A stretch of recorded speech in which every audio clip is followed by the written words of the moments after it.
Fresh off the broiler, it's time to ignite. Light up the airwaves, hit that spotlight. Join the ride, groove with all your might. In this funky podcast, we take flight.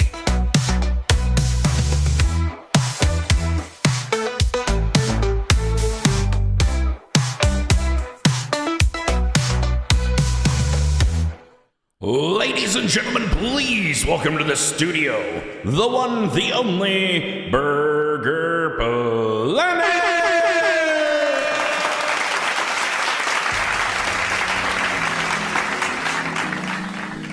Hello and welcome to Fresh Off the Broiler podcast. I'm your host, Burger Planet, and tonight we have special guest, Relic.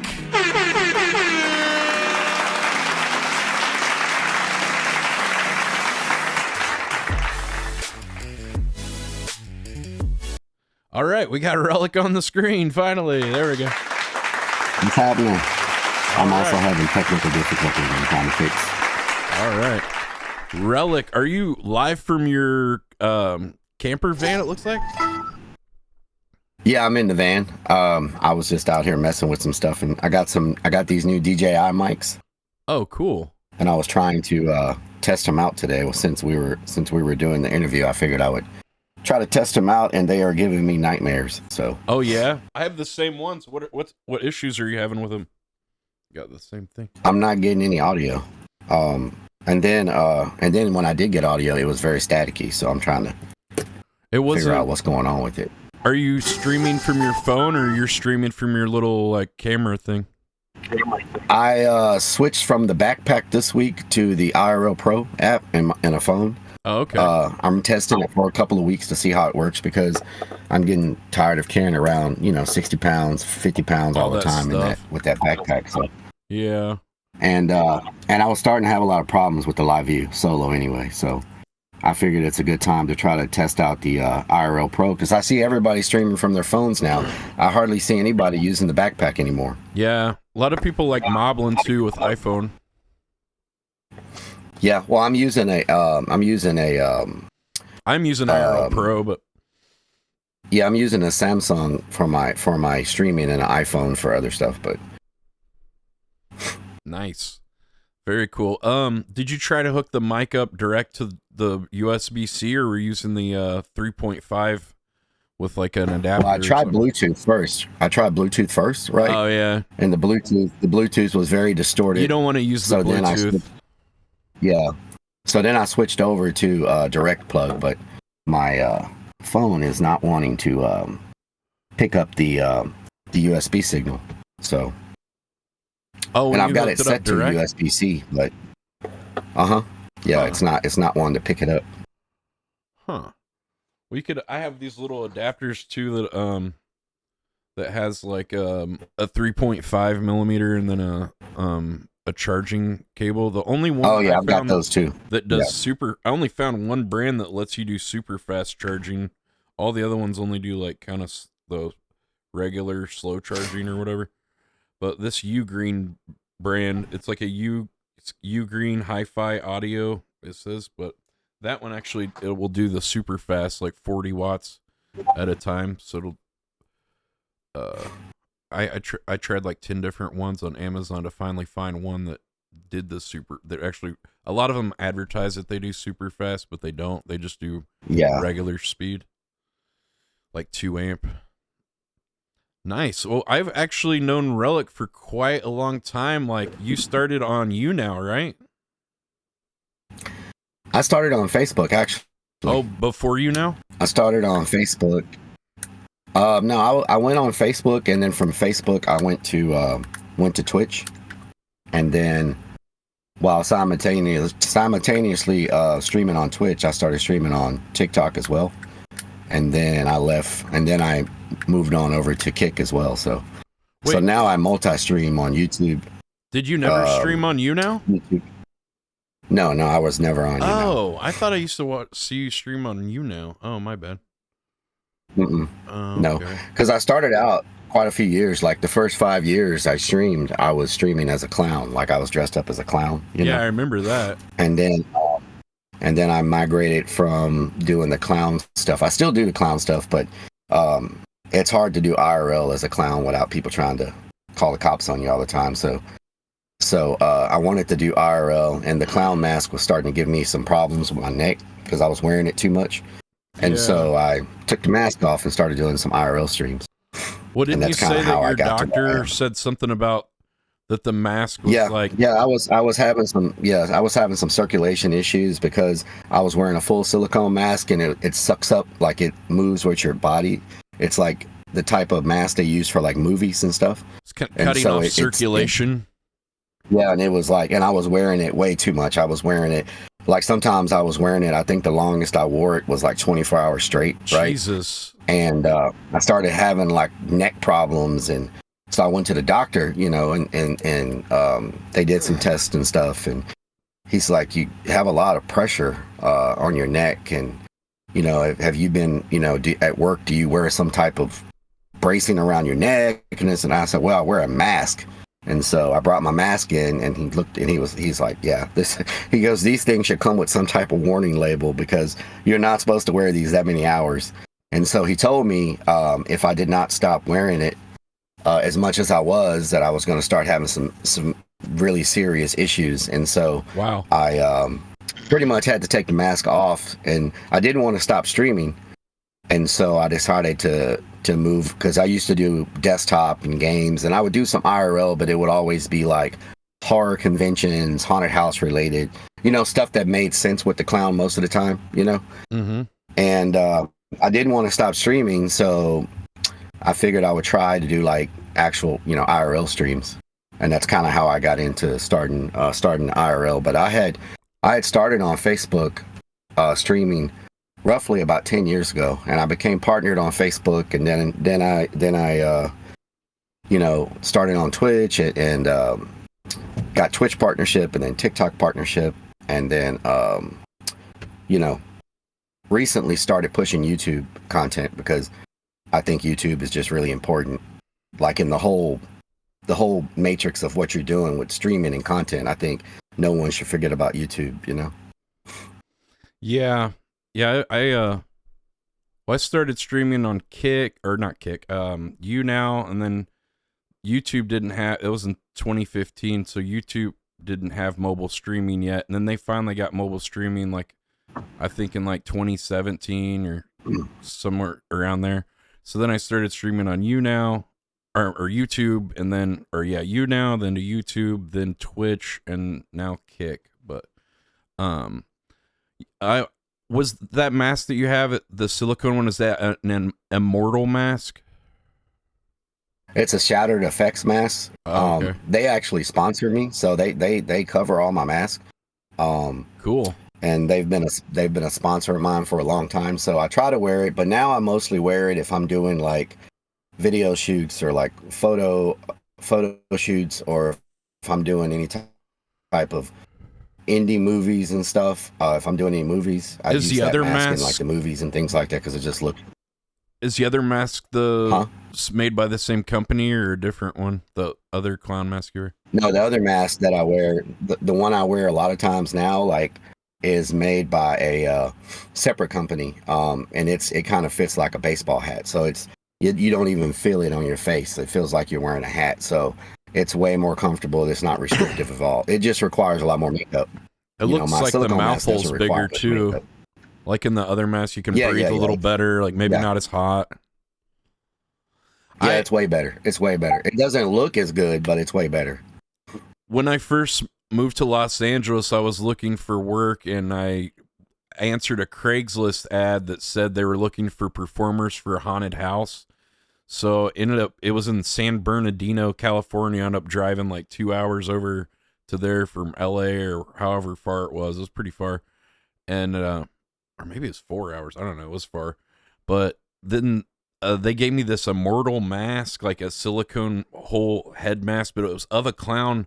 But the clown, you might have seen it in the catalogs or something, but it's this clown, but it looks like he's been like set on fire or something. So half of the Yeah, mouth I know like which one you're talking about. melted, and then the nose is melted too, and the eyes like slouched down and melted too. But it made it really hard to breathe in because the mouth was melted, so then it made the mouth even smaller. And then one of the eyes, I had no, like, you can get a little bit of airflow through the eyes and stuff a little bit through it, but the other eye was like melted down, so it was pretty much closed. So I had like one vision out of like one eye, and then the nose was like melted down too, so I couldn't breathe out of my nose, or wasn't in the right place for my face or whatever. So I'm wearing this thing and like overheating. I can't breathe. I was, we're supposed to be doing this thing for like 7 or 8 hours a night. I kept like taking breaks because I thought I was going to pass out. And it was for this insomniac rave. And they're like, you go to work the haunted house. And like, I'm going to be dead in the haunted house. Like there's going to be like real dead people in the haunted house if I don't take a break. Like, why don't you put this thing on? We stopped putting those type of masks on people. We stopped putting those masks on people inside the haunted houses because people can't. It's too hard for people to, especially if you're in the southern states like Texas. When we open, it's still 100 degrees outside. Yeah, and so they're just too hard for people to wear. They look good. They look amazing. Yeah, but most of the time, the things that look the best, the most realistic, are the hardest to wear. So we don't use them inside anymore. We may use a couple outside here and there for like some of our main characters for like photos and stuff, but we no longer use them inside. They're just too hard for people to wear. Now, you own your own haunted house is it Houston or Dallas? Yes. By Houston, yes. How'd you get into like the horror genre, or why did you decide to open a haunted house and stuff? Okay. You want to tell that story? So basically, a long time ago, I studied martial arts, and Damn. I was one day, after a few years of being in martial arts, I had stopped because of work, and then a couple of years later, I was going to a rec center to work out, and someone I had been in class with in previous years walked past me, and I was like, "Hey, you're working out here?" And they were like, "No, we're actually having a meeting. We're about to put together a haunted house here to raise money for charity." And I had done a haunted house with that person a couple of years before that, but a pro haunted house, and I just went there and worked a couple of seasons. And so he knew that I liked working at haunted houses and stuff, and he was like, do you want to be on the committee? And we're trying to put this haunted house together to raise money for a local orphanage that was suffering really bad. And I said, hell yeah, I get to scare people and we get to help people at the same time. And so I joined that committee, and over the next Did they pay you, or is it all like for No, it was volunteer. Oh, okay. It was volunteer. Yeah. And so over the next few years, we bounced around from like a firehouse to a police station to a rec center to a community center. And we were bouncing around all over the place. And the haunted house, we just kept building it every year and tearing it down. And we kept, raising money for charities, and we kept getting bigger and bigger and raising money for charities. And so we were at a fireworks warehouse, and we wanted to do a Texas chainsaw scene, and we needed hay. And so I knew there was a farm down the road. And so I went and talked to the farmer, and I said, hey, can we get some hay? We're doing this charity haunt, and can we give it back to you when we're done? Because it shouldn't get damaged. And so he delivered the hay to us. And so after that season, when he was picking the hay up, he said, hey, do y'all want a permanent location to do your haunted house? Cool. If you want to, next year you can do it on our farm. And they had enough space where we were able to do like a corn maze and a haunted corn maze, and we're able to do a haunted house and all kinds of stuff. And so we agreed, and and we told him. Did you have to like pay him or anything, or what? No, we did all the work, right? We did all the work. We built everything. And the deal was, we told him, we said, look, we'll split it. We'll do all the work. We'll provide all the actors. We'll do all the makeup. We'll build it. We'll tear it down. And half the profits we want to give to charity. And so he agreed to it. In the first year we opened, we did really well. And we had a meeting afterwards, and we gave, we split the profits, and we gave half to charity, and he kept the other half, right? And so over the years, it kept getting bigger and bigger and bigger. And we were there for 5 years. And by the time we got done, you know, at the end of us being there for 5 years, it was bringing in a lot of money. But the problem was the second year, he wanted 60%. Oh. And so we agreed to it, right? The third year, he wanted 40%. I mean, 70%. Yeah, I see. And then the fourth year, he wanted 80%. I see where And this so is going. we were making way more money, but our charities weren't getting any extra money because every time we made more money, he wanted a higher percent, right? Wow. And so going into the fifth year, we went to meet with him. And we thought we were meeting so we could talk about the upcoming season, like what we were doing, you know, like a development meeting, right? Uh-huh. And they gave us a piece of paper and slid it across to us and told us we had 30 days to get all our stuff off the property. From that point forward, they no longer wanted to work with charity. They were going to do it themselves. They started seeing all the money, and they're like, we can just cut him out and do our own thing or whatever. And so we had 30 days. Well, to how make many a different decision. people did you have like working that and stuff at the beginning? Because you got to have a lot of. And we had about. Do you pay those people 50, too? They were all volunteer because we were raising money for charity. Okay. Right. So everybody was volunteering to raise money for charities, and our charities had expanded. We were no longer just raising money for the orphanage. Now we were raising money for the orphanage. We were raising money for home delivered meals, Meals on Wheels, an eyeglass program for kids who couldn't afford glasses. So our charities were growing, and the amount of charities we were trying to support were growing. And so that's why we just kept agreeing, because we were still getting enough to support our charities. Uh-huh. And so they slid us that piece of paper. It was with their lawyer, and they had all got it all signed. And we had 30 days to get all our stuff off the property. Was this right before Halloween then too, or? This was in March. Okay. This was in March of 2012. This was in March of 2012. And so basically we had to make a decision, you know, sell everything, you know, donate it all and give up. Or I told myself, I said, if I'm going to do this, I'm not going to put myself in a situation again where someone can force me to leave or cut our charities out of what we do, the charity work and stuff. And so I was like, do I try to find a place, land and property, and try to build a haunted house and open up this year? Or do I just give up? And so I did a lot of soul searching, and I thought about all the charities we support, and a lot of charities that we support, they aren't like United Way. They aren't these big charities. They're local, homegrown charities that don't get support from big corporations. So without our support, some of our charities would close their doors. They would cease to exist.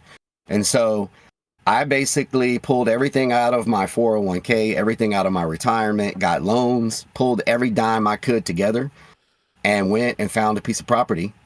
And all our volunteers came. We worked around the clock from April all the way till September, building haunted houses, building trails, building. Are you talking about the find. property you have now, or the property we have now? How we much went and did got you, used pallets. How much were you able to get that? How much did that property cost, if you don't mind me asking? Like, was it expensive? Well, we've bought more. Okay, so we started out with a certain amount, and then over the years we've kept buying and expanding. But the original property that we bought was $150,000. Wow. And so was it all undeveloped, or is there any septic? It was completely undeveloped. It had no electrical, nothing. We bought a swamp. How many acres is that? We bought a swamp.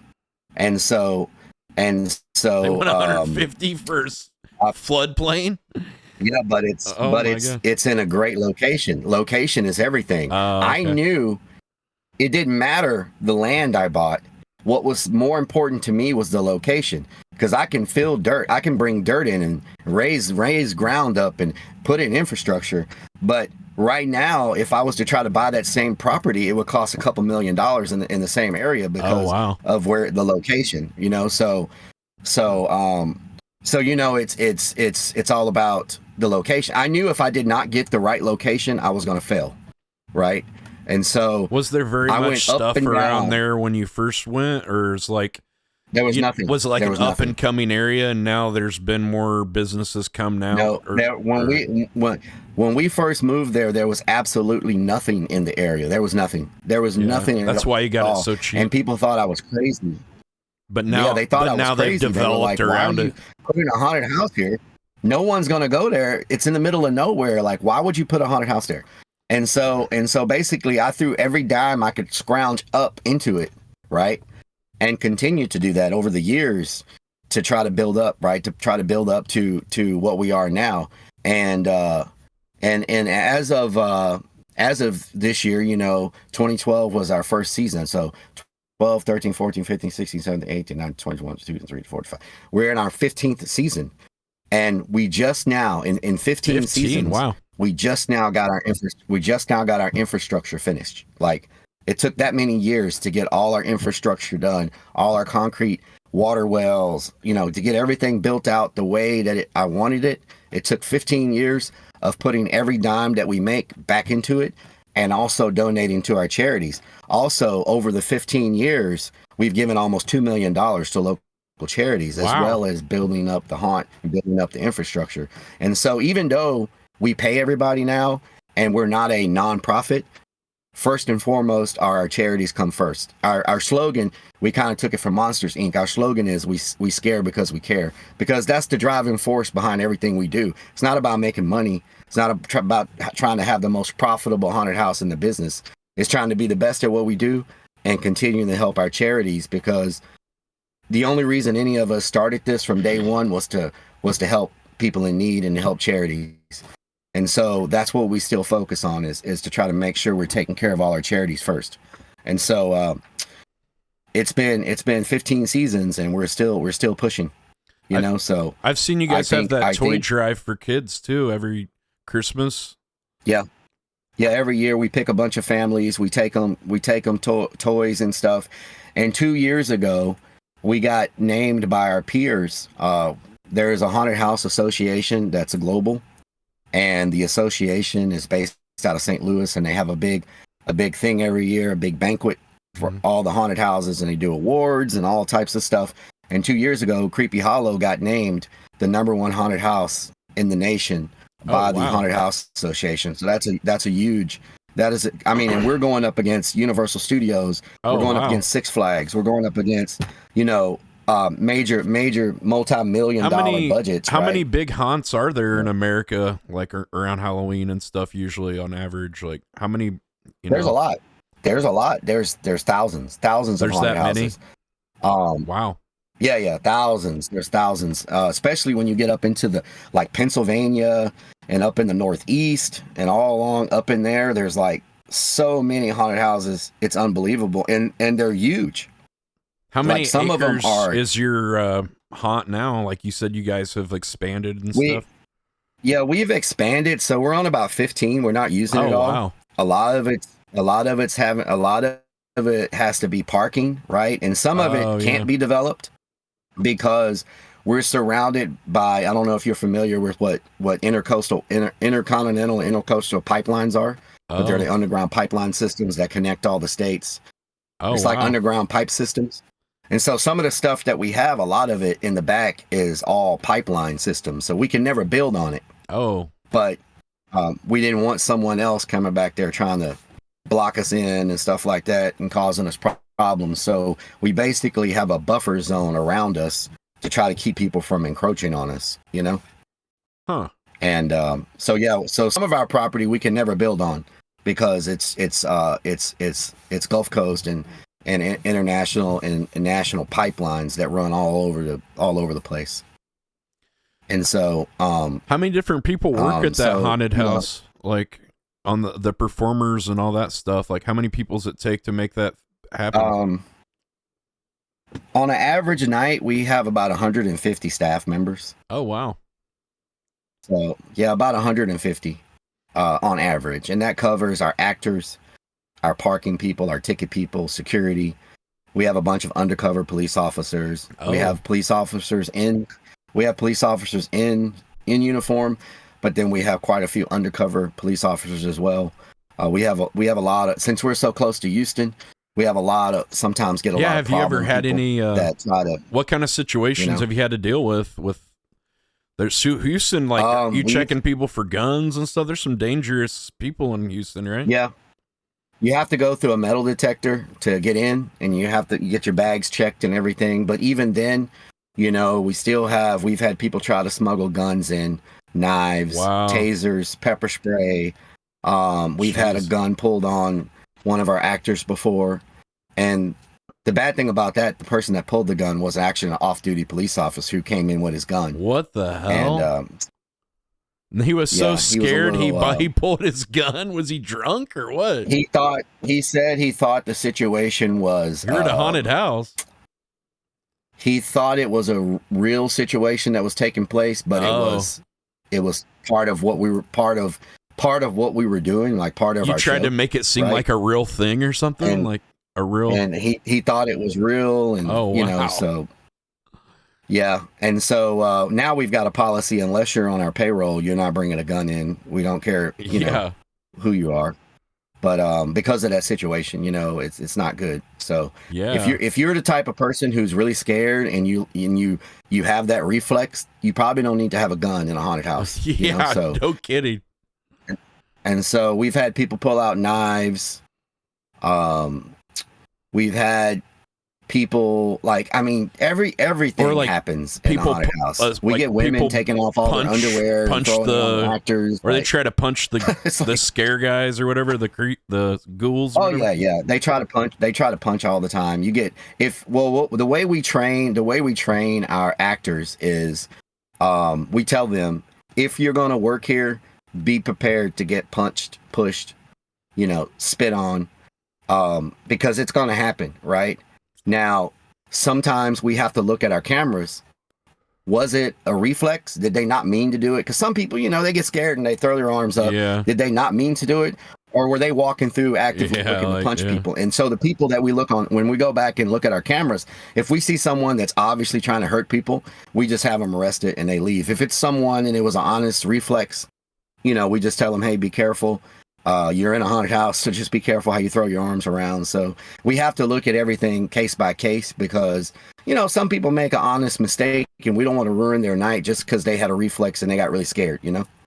What do you think about that guy from McCamey Manor? I think is that in Indiana, but he's like, you know, waterboards people and like drowns almost. Well, we don't consider. Well, have you heard of that guy? We don't. Yeah, in the business, we don't consider him to have a haunted house. He's shut down now, by the way. But in the business, we don't consider McCamey Manor a haunted house. We consider it a torture chamber. Yeah, because that's what it is. We had an actor, one of our actors went there to try to make it through, to prove that he could make it through, right? And we told him not to go. And by the time he got done, his nose was broken. He had a ruptured septum. He was all messed up. They basically... Was he the guy that they drug behind the car? Because I saw a documentary about it on YouTube. But one of the guys, they drug him behind a truck and stuff. Yeah, and it wasn't I saw him, Reckless Ben made one. They torture you until you give up. So no one ever makes it out because, I mean, they're going to drown you or waterboard you or break bones or whatever it is they do. They're going to do it until you give up, right? So yeah. So we don't consider that place a haunted house. It's not a haunted house. It's a torture chamber. I mean, that's not.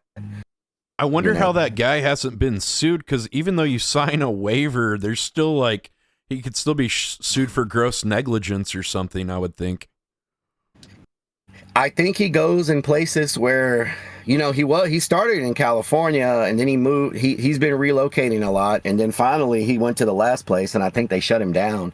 But I don't know how he hasn't been sued. I don't know. I heard something that the people that go there, they're so traumatized from the experience, they're scared to sue him or whatever. I don't know, but weird. I just know that, you know, that's not a haunted house. Like that's just, I mean, you can scare anybody by waterboarding them or torturing them. Like that's not, you know. Hey, speaking of, Ice Poseidon's having a new prison 3.0 stream if you want to. I've been seeing all the clips. I was watching your stream earlier, and you were watching all the clips. And so, I mean, he said it was going to be psychological, right? And a haunted house, that's all we do is psychological. So if he wants some ideas, we can give him some ideas. Yeah, really, there's things you can do to freak people out so bad, and they're never in any danger, but they think they're about to die. There's things you can do psychologically with sound and lighting and different things, right? And that would be cool if you would. And they're never in danger. Help him, because he really could have hurt Ton in the last one where he had him on that chair, and it could have really messed up that guy's spine permanently. Like, he doesn't know what the that looks painful. He was looking up like Al Qaeda torture techniques and like weird stuff. Like, I don't know. It's like prison stream, you say? Well, it made people tap out, right? So I guess it achieved its goal at the end of the day if it made them tap out. But yeah, I mean, I think it'd be way cooler if he did like a CX psych ward, like instead of doing a third prison stream, why not put a different, spin on it where if it's more psychological anyway, why not make it a psych ward? That makes more sense. But I mentioned it to him once, but if he doesn't come up with the idea, he doesn't think it's a good one. If anybody else thinks of it. Yeah, I did see, he said this one's going to be very psychological instead of like physical. Yeah. It was going to be more psychological. So it'll be interesting to see what they come up with. Maybe he's got some people anyone that have can enter. Of clowns. If you want to enter, anybody else can enter. I wouldn't want to enter it. Or maybe you could be like somebody that messes with people. I would love to. There's things we could do. We have a lot of characters. We have a lot of props. We got a lot of crazy stuff that could, But that'd be cool. Yeah, he should definitely hit you up. Yeah, we'll see. I mean, he may already have a lot of the stuff figured out, as far as what he's going to do to mess with people. I don't know. I don't know about that. We're talking Paul Danino here. Yeah, true. I'll definitely be down to offer some input if he wants some, that'd be some cool. ideas of I think horror and psychological messing with people's minds and haunted houses and all that kind of go hand in hand together, because that's all we do. Like, you're never really in any danger in a haunted house. We make you think you are, but there's so much stuff you can do. There was a thing on this episode for this show called Nathan For You, and he gave tips to a haunted house, and they tricked the people into thinking that the haunted house was over. It's like, oh, did the actor accidentally touch you? And they made him think that the fright actor had like this very contagious disease, and then they put them in like an ambulance and like take them away. Like, is this... They really went above him on like, and then they're like, they come out of the ambulance and then they're like, okay, the haunted house is over. And they're like, oh my God, that's still part of the haunted house. And then he had the people sue the haunted house for being too scary. And that was his idea for getting like, free press or whatever for the haunted house. Like, oh, this haunted house has been sued because it's so scary or too real or whatever. But it was a pretty... Yeah, we've done all kinds of stuff like that. We've had couples that were our actors that were blended in with the customers, and we would kidnap the boyfriend. Oh, they thought they were... And we've done... That's funny. We've had ambulance show up, and we've had people come out like with their leg like it's been cut off by a chainsaw, like it's bleeding, and they put them in an ambulance. They were like, someone in there had real chainsaw blades, and all the customers are like freaking out. They're like, so we've done a lot of different things over the years to mess with people's minds, I went up to a cornfield maze with this girl in college, and on the way there, we smoked a joint, and I was just like trying to get us kind of psyched up for it. And I was like, what happens if we go to the maze and like one of the like psychos in the haunted house, like what if they like escaped the mental asylum and went and killed the actors, and then they actually are crazy or something? Like, so we went there, and then as soon as we go there, some guy jumps out with a chainsaw, and then she just runs off and leaves me with the guy, and I'm like crying and you're like, please, man, you can stop. I'm scared. Like, I'm all by myself. She's like, ran halfway through the maze without me. And like, oh, that's how it would have went down. I would have been the sacrifice, apparently. But Yeah, we like that. well, I see you've got We your like the person that runs. yeah, that's me. I'm like, I'm already scared, man. You can stop. I know it's fake. You can stop. And they're like, oh, I got this guy. I just keep messing with him. I see you got your Urbex shirt. You also do urban exploring. Could you tell the viewers a little bit about that and how you got into it, I guess? Okay, so that kind of started a lot of stuff that I do. I didn't intend to do. I never intended to be a streamer. The only reason I started streaming was because when I first started doing the hunt, I always played a zombie character. And zombies don't talk really. And so as we started promoting the haunted house, we needed a character that could talk. And so I thought about it and I was like, well, you know what? We don't have any clowns. And so I developed my character to do interviews and actually create content for the haunted house. And I started going live on the haunted house page. And then a lot of people were like, hey, do you have your own page? You need to go live on your own page and da da da da. And then I tried to separate the character from the business page. And that's how all that started. I never intended to be a streamer at all. Like I never set out to be a streamer. And so the same thing happened with Urbex. I was in New Orleans and I was at the CVS right there on the corner by Bourbon Street. And I was going in to get me something to drink and I was streaming. And there was a homeless person sitting at the door. And they asked me if I would get him something to drink. And I said, yeah, I'll get you something to drink. What do you want? And I went in and got him something to drink. When I came back out, I said, hey, I like to explore other parts of the city. I don't like going where everybody goes. Everybody's seen Bourbon Street a million times. I want to show some different aspects of what happens around here. I said, is there anything interesting for me to do? He goes, well, you can go to this secret voodoo shop. Whoa. The secret shop.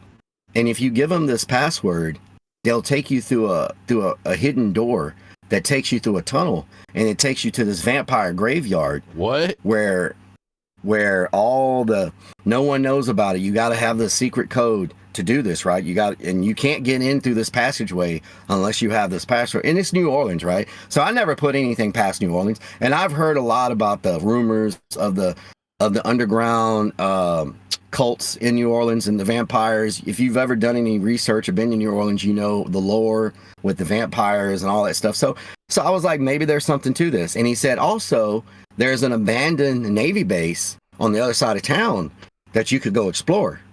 Huh. And I was like, okay. I said, which one's closer? And he's like, well, the voodoo shop is down here or whatever, right? So I take off and I go to this voodoo shop. And I don't even remember what the phrase was, but I go into this voodoo shop and I'm staring at the guy and I'm like saying this phrase. And I'm like nodding my head at him and stuff, saying it. And he's looking at me like I'm crazy. And so I say the phrase again. And he's just looking at me like, and I'm like, so, whatever the phrase was. And he's still staring at me like I've lost my mind, right? And I'm on stream. And of course, now the stream is trolling the hell out of me because there's no reaction. Nothing's happening. And I said, hey, the secret passage. He's like, what secret passage? I was like, the passage to the vampire graveyard, He's like, there's nothing like that here. Like, I don't know, I said, well, a homeless guy told me about this. And he's like, well, that's not true or whatever. There's a graveyard back here, but there's no secret passage. It's like right there. And so I was like, wow, okay. So now it was getting late. And I was like, should we go check out this Navy base? And everybody's like, yeah, go. And it's dusk, right? So the sun is starting to go down. And I get over there and I pull up and this thing looks like something out of The Last of Us. If you've ever watched that show, The Last of Us. I've heard of it. The Walking Dead or whatever. Yeah, if you've ever seen The Walking Dead. Yeah, I've seen that. Mad Max, post-apocalyptic. Like if you've ever seen anything like that, that's what this place looks like. And so I don't have anything on me. I'm not prepared. I don't have a flashlight. I don't have anything. There could be like homeless people in there too, or just living in there. You never know. Yeah. And so I walk in this place and I'm looking and I'm trying to look in the bottom of the buildings because this place is huge. It's several city blocks big. It's not some little building. It's an entire military complex. And so I'm standing here and I'm by a parking garage and I see something moving inside. It ended up being a cat. And I hear stuff moving around, and all of a sudden I'm standing there and someone throws something from like one of the floors up above me, and it hits on the other side of me and scares the hell out of me. Then I hear somebody yelling like, "Ah!" And I was like, "Oh my God." And everybody in stream is like, "Go see what it is." I'm like, "Hell no." Yeah. Go see what it is. I don't even have a flashlight. What do you mean go see what it is? And so I told him, I said, "Look, tomorrow we're going to wake up early. I'll go to Walmart. We'll get some flashlights. We'll get something so I can see what the hell's going on." Get a machete. And so the next day, right? The next day, I went there and I had my flashlight and I had everything, you know, and I'm just kind of walking through the building, you know, and I started hearing noises. Oh God. Hearing people.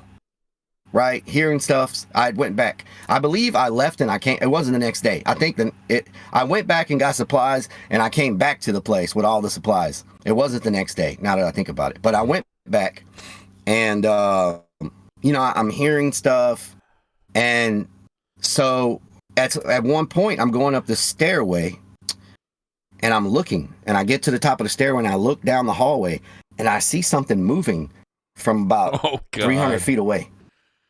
And I'm like, what is that? Oh, shit. And then they start coming towards me, right? They start coming towards me. And as they get close, I see it's a guy in military fatigues with a sawed-off shotgun pointed right at me. Are you kidding? What? And so at that point, I'm like, I'm probably dead. Like, yeah, he's walking towards me.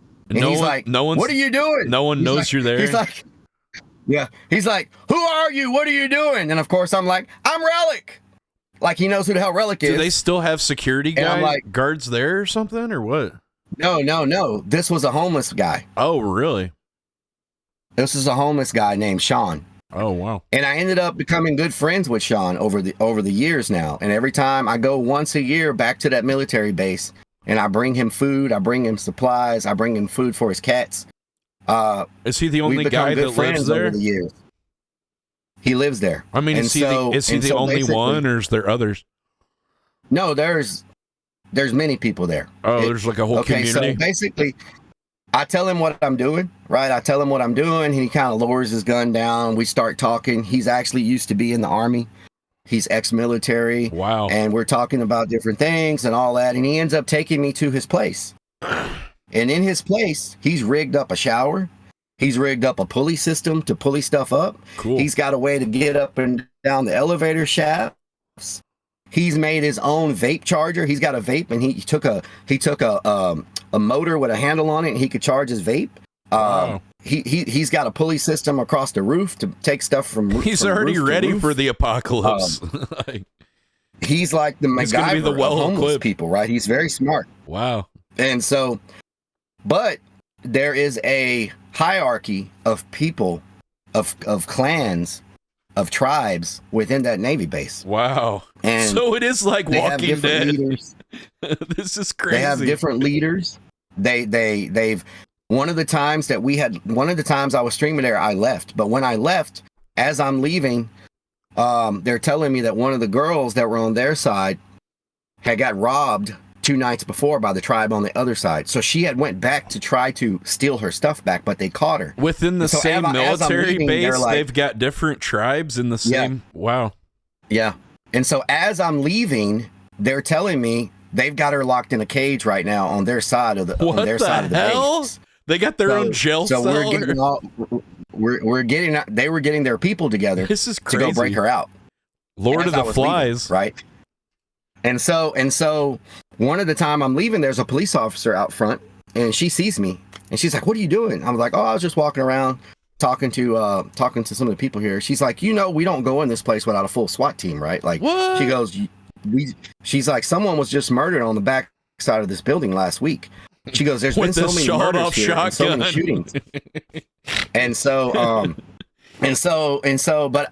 But after my first time there, when he did pull that gun out on me, now after that point, I go in full body armor. Like I wear a bulletproof vest. What? I got protection on me. I have, That's wild. you know, I have SWAT helmets on and lights and stuff like that when I go in these buildings. Because I almost got in Atlanta when I was in an abandoned building. The guy snuck up on me in the dark with a knife. And so, you know, he had his knife pulled out. Well, it was more like a shank that he had carved out of a, you know, he had made a shank. And he snuck up on me 3 times. And after the 3rd time, I left because I was like, this is 3 times he's gotten close to me. And so I have these lights on my chest. I was in the very bottom of the basement. Some of these guys could be right out of prison, or you just never, you know, if he's like got a shiv or something, that's kind of a prison thing. Yeah. You know, they might have already have a history of something. He tried to come up on me. Yeah, so after the 2nd time he tried to come up on me, I ran all the way to the bottom floor because I knew the bottom floor was boarded up and there was no lights down there. Wow. And so I was in the dark. That sounds scary as hell. And so I heard him sneaking up on me, right? I heard him sneaking up on me. And so I've got these lights on my chest that are kind of like flashbangs. And when I hit them... like that kid from Goonies. Light. You got the Goonies shit. You know? Yeah. Data. And so he snuck up on me and I blinded him and I ran out the building because that was just too close for me, you know? Dude, that's crazy. But I'll say the craziest place I've ever been is not even the Navy base. I think the craziest place I've ever been is the tunnels underneath Vegas. There's a whole world under Vegas. Yeah, I've seen some documentaries. It's unbelievable. Underneath Vegas. Were the people cool too there? Well, you got to pay give them some cash. Each section of each section of the tunnels of Vegas has a boss, what they call a boss. And you have to get that boss's permission, whether you give them cigarettes or some money or whatever, to be in those areas, because they will kill you. They will kill you.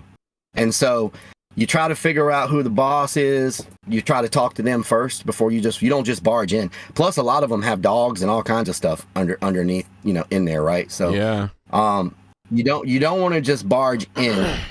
You want to make sure you do it the right way. Ask for permission. Somebody lives there. Make sure you're getting to the right person, and then they'll actually guide you. You'll get someone that'll guide you around, because you can get lost in those tunnels and you won't find your way out. Like, they are like a network.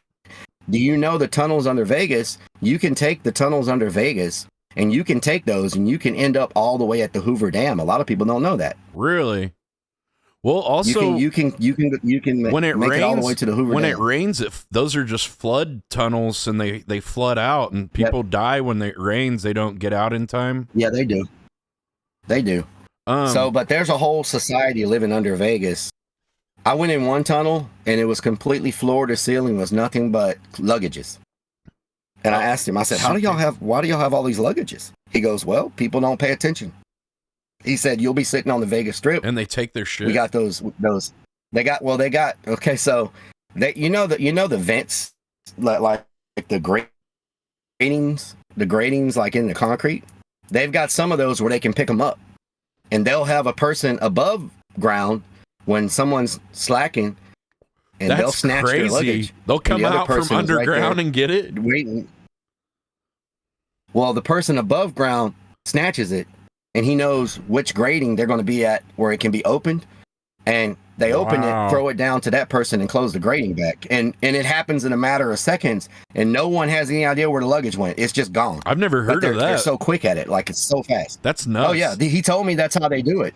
You know, when I was in there walking around. Wow, that's because I was like, how do you have hundreds of luggage? Wow. Hundreds of pieces of luggage. They've been running that scam a while, huh? Yeah, and it sucks that they're stealing people's stuff, but I mean, there's a solar panel factory in Vegas, and they sneak over the fence. Yeah, they have a giant solar farm panels in the desert between Vegas and LA. It's like the world's largest. If you walk around sometimes, if you look at the grating, like if you look down at the grating, if you pay attention, you'll see a solar panel attached to the bottom of the grating. And that's what they're using to power and charge their phones, to have lights. Wow. They've got solar panels mounted to the bottom of the gratings. And so many people are above the street and have no idea this is happening. Like, if you pay attention next time you go to Vegas, you know where that big,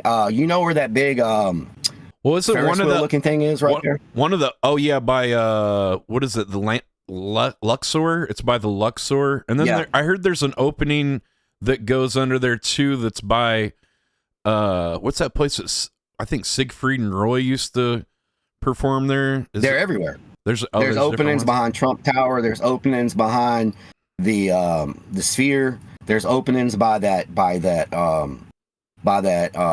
giant Ferris wheel. Someone thing. said There's that's called the Link or something.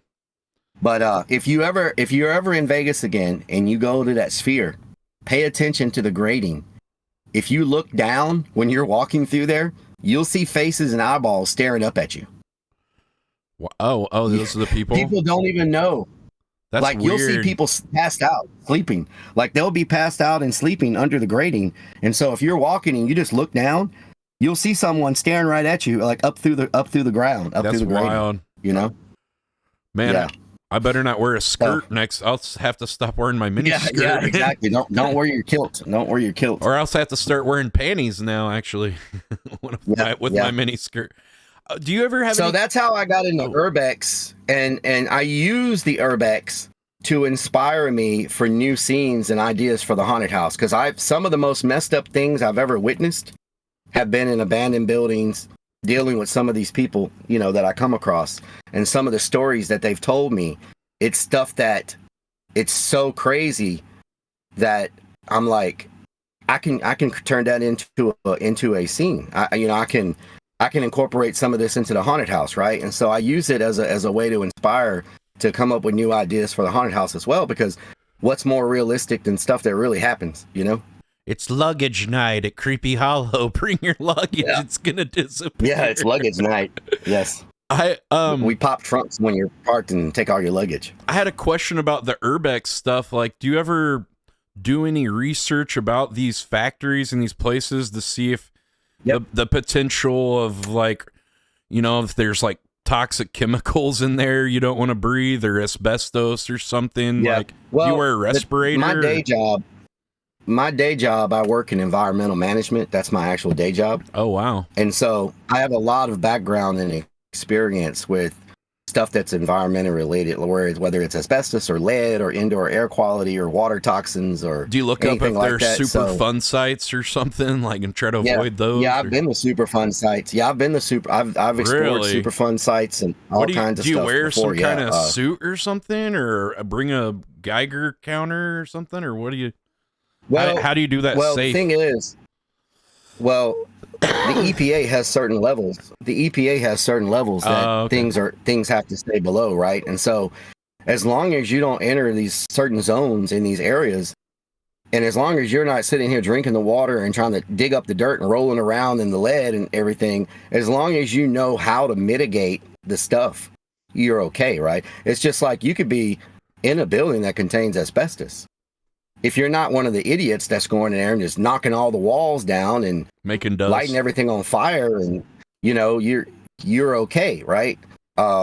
It's just you got to know how to navigate. And I watch a lot of videos where people are like kicking walls and they're just tearing stuff up and different things like that. And I'm like, they have no idea what they're breathing right now, So I try to be very, very cautious and conscious of my surroundings, not just because of that, but also from a structural perspective. There's been many times that if I had not been paying attention, I would have fallen many flights down. I would have fallen down an elevator shaft. Like, if you go in these buildings to do urbex, you have to be mindful not just of the hazards, like contaminants. You could fall right through the floor or something. Yeah, but the structure, right? So, and that's why, unless people are very comfortable in that environment, I don't recommend it to anybody, because I get a lot of people all the time. And then I've been in a lot of situations that have been dangerous. Are you always by yourself? I'm always by myself because I was in a situation where I brought someone with me one time. Yeah. And that we ended up in a situation where they could have got hurt really bad, right? Because I'm a fight or flight type of person. If I can fly, if I can get the hell out of if I can get away, I'm getting away, right? And so I ran. They didn't run, they froze. And not only did I run, I ran into a room down the hallway and I slammed the door shut and slammed them outside in the hallway. And they were stuck out there by themselves because I take off running. I don't, you know, but they froze, bro. So they froze. Yeah. And then they're beating on the door trying to get me to let them in. But my adrenaline is so high. My only thing is keeping the door closed. How do you know it's them and not the other guy? But I opened up the door and let them in. But I was like, why didn't you run? Why didn't you run? They were like, I don't know. I froze. I'm like, dude, in these situations, you can't freeze. So basically what happened is this. Imagine we're in an abandoned building, right? And there's this long, dark hallway. And I've got my light on so I can see. And I hear these pitter-patter on the concrete coming down the hallway. Oh, God. Right? And I'm like, hold on. I'm like, is that a dog or is that some animal? What is that? The next thing I know, these two yellow eyes come out of the darkness. I would shit. And so the next thing I see is a giant pit bull leaping towards me. I take off running. Oh my God. Running. He stands there, right? Well, I didn't realize there was a guy behind the pit bull that was his owner. And so I'm already gone. My friend froze, and then after a few seconds, he ran. But then I hear somebody calling the pit bull back. Hey, come back, come back, come back. And I'm like, is anybody there? He's like, everything's okay. He's my pit bull. And it was a homeless guy that had a pit bull. But at first, all I saw was the biggest pit bull I ever seen in my life leaping right at me. And I was like, my only instinct was to freaking protect myself and get the hell out of there, right? And so since then, I've told myself, I don't want to put anybody else in danger. If I'm going to go do this, I'm putting myself in danger, but I don't want to risk. I would feel really bad if something happened to someone that I just took, because I get streamers hit me up all the time and they're like, can we collab on Urbex? And I tell them, I'm willing to do anything else. There's a ghost hunter guy. I'm really kick down too. You know, this ghost stuff. Yep. And so I'm like, I'm willing to do just about anything, but Urbex, I've been in so many situations where things have gotten a little dicey, you know, with homeless people that are living in there that have weapons and different things like that, and animals and all kinds of stuff. I don't want to have to worry about trying to protect someone else when I'm having to worry about trying to protect myself at the same time, right? Because that's going to affect my ability to protect myself if I'm having to worry if someone else is getting hurt, you know? And so yeah, people think I'm crazy, but you know, I'm not very many people do Urbex alone. If you look at all the YouTube videos, you know, they got like 3 or 4 people with them. But yeah, I go in these buildings alone, and I just, you know, hope that all the stuff I'm wearing and everything is going to protect me if anybody comes at me, you know? And I do have, depending on what state I'm in, depends on what my level of protection is. And so some states you can open carry or whatever. Yeah, in some states Texas. You can't even have a bulletproof vest. Like in Chicago, it's illegal to have a bulletproof vest of all this freaking states. You can't have a bulletproof vest in Chicago. And because I was wearing mine, everybody's like, you better take it off. You can't. You would need a bulletproof vest in Chicago. That's yeah, they're like, you can't have one here because it's illegal. Now, I didn't look up the law. That's what everybody was telling me in my chat, so I just took it off. But yeah, so, you know, different states have different laws on what type of, how you can protect yourself, right? And so I try to make sure I know that now. Yeah. Ever since the incident happened with the bulletproof vest, I try to make sure I know what I can have, what level of protection. And then I try to, you know, do research on the buildings before I go. Because sometimes if you do research and you look up YouTube videos and Google, you can find out, is there a likelihood there's a bunch of people living in it or not, you know?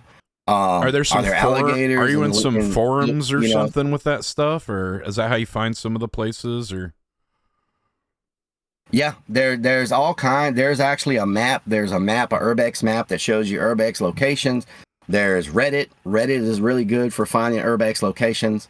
YouTube, you know, you go to YouTube, type the state that you're going to, you type in Urbex, and you can see videos people have done on different locations. You know, so I try to do, but now I have an app, and what's it called? You know, if I'm in a city, let me look it up real quick. It's an Urbex. Y'all remember what that app's called? Yeah, it's an Urbex. I watched a couple of YouTubers that do it. Urbexology.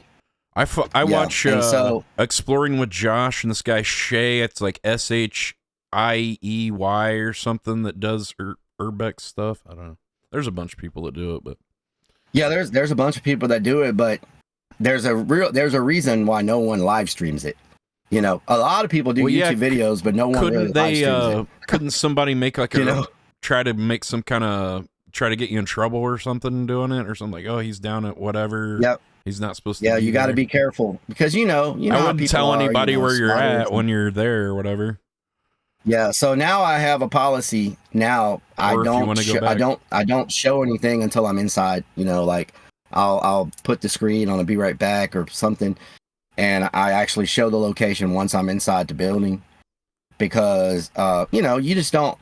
First of all, I don't want maybe just tell us one of your mods or something where you're at, and maybe not everybody in chat. Oh, the mods know. The mods know where I am all the time. Somebody you trust. Like they get told where I'm going to be in case something happens. But the last thing I want to happen is someone tries to be funny or they try to snipe me, right? And then something happens to them because they jump out of nowhere, and I think I'm getting attacked by somebody, and then they get hurt or I get hurt. You know, it's just it's not a good situation, right? So I try to think about all that. You know, the mods know exactly where I am. Anytime I'm doing Urbex, they know. If I'm doing paranormal investigations, they know where I am. What kind of paranormal stuff? Well. What kind of little gadgets do you have and stuff for that? I have a couple of spirit boxes. I have an EMF detector. I have these little orbs that detect energy. So you can say like, hey, if there's anyone here with me, light up one of the orbs, make one of the orbs move. You get this on eBay or something? Light them up or stuff on eBay? There's actually specialized websites that, I mean, you can get it off eBay and Amazon, but it's like it's like stuff that's kind of like not as well used. But there's actually ghost hunting websites where you can get what they call the professional equipment from, you know? Okay. And so I've seen ghost hunters that's where some of those shows. From. They're always and they use that. And so I have different pieces of equipment that I use. You know, and I was just doing paranormal on Saturday night, and I was at Texas Killing Fields where 30-something serial killings took place, and they didn't find serial killers. And they left a bunch of bodies all laying on their backs with their arms crossed. And I was at one of the locations where they left 4 bodies in a field. And I was doing some paranormal stuff there. And actually there was a lot of stuff going on. Wow. You know, a lot of stuff's beeping and lights going off and whatever. Yeah. I was like, if anybody's here, make one of the balls light up one of the orbs. And then a few seconds later, one of the orbs lit up. And then to top it all off, one of the freaking haunt actors from the haunted house figured out my location. Oh no. And he went and hid in the freaking woods. And when I was looking down, I thought I stepped on something, and I was looking down trying to figure out what I stepped on. He freaking was dressed like a freaking white ghost doctor freaking person. And he came out of the freaking darkness and scared the crap out of me. Oh wow. You know? And almost gave me a heart attack because when I turned around, all I saw was a shadow, you know, and I was like, what, you know, so I didn't see a real ghost, but a fake one got scared the hell out of me. So, and so he got me, but, you know, and then in that area, there's a lot of coyotes. And so, yeah, he got me pretty good.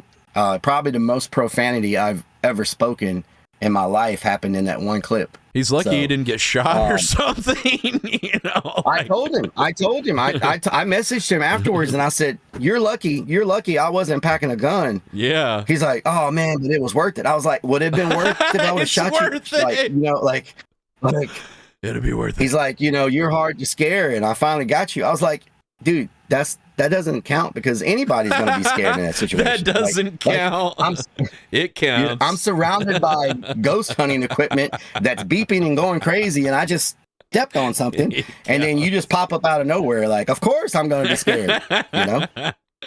So I told him that don't count. Chad, do you think it counts or doesn't count? What do you guys think? Doesn't count. He's saying doesn't count. He caught me. They're He caught me saying off guard. totally counts. Oh man. Totally counts. Of course it counts. Yes. Oh man. Of course it counts. Yeah, he's not gonna let you live that one down, I bet. I'm gonna get him back, and it's gonna be tenfold when I get him back. You know, maybe he was getting me back because you want to know what? He's the one that I left to get eaten by the pit bull. So that's the same guy. Maybe we're even now. Oh. Yeah. He was with me at that Urbex. Oh, that's great. And so maybe we're even now. You know. Well, I hope even. so. Hopefully, he considers it even. Yeah. Are there any? Yeah, maybe we're even. Who are some Kick and Twitch streamers that you've done collabs with, or that you'd like to do collabs with in the future? Anybody on your radar? I haven't done if you watch my content, I haven't collabed with a lot of people. You know, because you know I do magnet fishing and paranormal and urbex and all this stuff, and I'm dressed like a clown half the time, and so it's not your normal like, and I do eat a lot. Like I love most of the people I've collabed with. It's been collab when I'm eating because I like to eat, and so I've collabed with someone said just a couple weeks ago. Crazy Ton was in Texas a couple weeks ago, and we streamed together one day, and he almost got my butt kicked by some guy on a golf cart. Oh God! Because the guy was drunk. But he talked crap to some guy on a golf cart, and I was talking to chat. So my head, I was down like this. I was like reading chat, and all of a sudden this guy comes out of nowhere. What did you say to my wife? And I was like, what? I don't even know who your wife is. Like I don't know what's going on. How am I about to? Oh my which God. one of y'all want it first? The one on the right or the one on the left? And he's telling his wife, baby, can I unleash myself? And I was like, what the hell? You know? So I almost got into a fight with some random guy that I didn't even know what was going on, right? Jesus. And so that was a collab. I did, you know, during Halloween, I did some stuff with Wood Baby at the haunted house. You know, they came out and did an event with a bunch of Kick streamers at the haunted house. We did the whole murder mystery thing with a bunch of streamers there. I've never really collabed with a bunch of people, to be honest. I don't know. Like, I have been hit up by some really big YouTubers about guiding them through the Navy base, but I don't want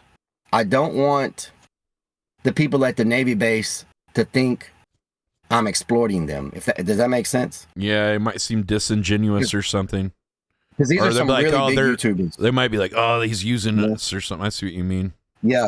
These are some really big YouTubers that wanted to collab and wanted me to do like, you know, like like escort them through or whatever, because I know the place like the back. I know it pretty well now. I love it. Whereas when I first went there, you can get lost, you know? So, and plus it's really dangerous, man. And like I said, I would hate for somebody to get shot or stabbed in that Navy base and then, you know, end their career. I would hate for that to happen. So, you know?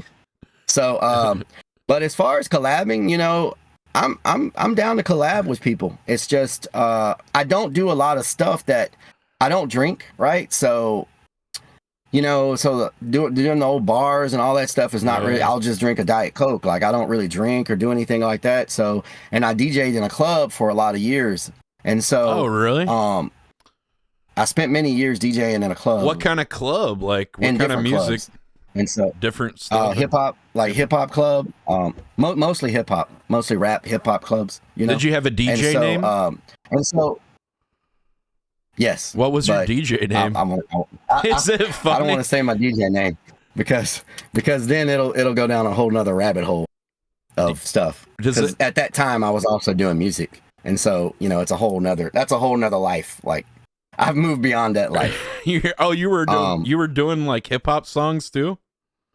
Yes, I was rapping. I was a rapper back then. Oh, nice. So yeah, I was in a whole nother world back then. You don't want people to look it up though. World. You're trying to leave that in the past. Yeah. Yeah. I'm. You know, I freestyle every now and then on stream. I'll freestyle and I'll do a song every now and then. But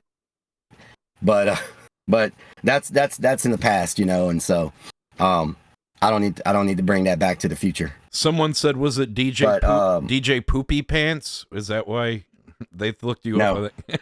No, that's not DJ Poopy Pants. No. Oh, okay. That's a good name though. That's a good name. But so yeah, you know, The website's already taken. I'm down to collab. Yeah, the website's already taken. Yeah, GoDaddy. you know, I'm down to collab with people. It's just a lot of what people do in IRL. One for me, one for me, one for you, one for me, one for me. Thank you, Be Lightning. Sorry, I got a subscriber. Thank you so much for that. I hear like, oh, okay. I was like, what the hell is that? Could you hear it too? So yeah, you know, I've collabed with a few people like Hitch. I don't know if you know Hitch from Twitch. We did some streams together. Who else? Because I mostly did my collabs with Twitch streamers. Hardest DJ, we did some stuff. Who else? Do y'all? Well, that my stream is muted. They can't hear me because my mic is messed up. So they're watching your stream to get my audio, and they're seeing my. It's all kinds of weird.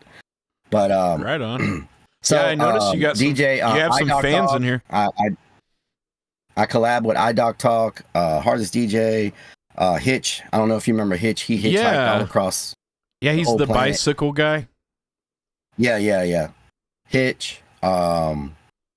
Who else? I did a collab with Dr. Disrespect, but it didn't really go so well. Yeah. Who I would like to collab with?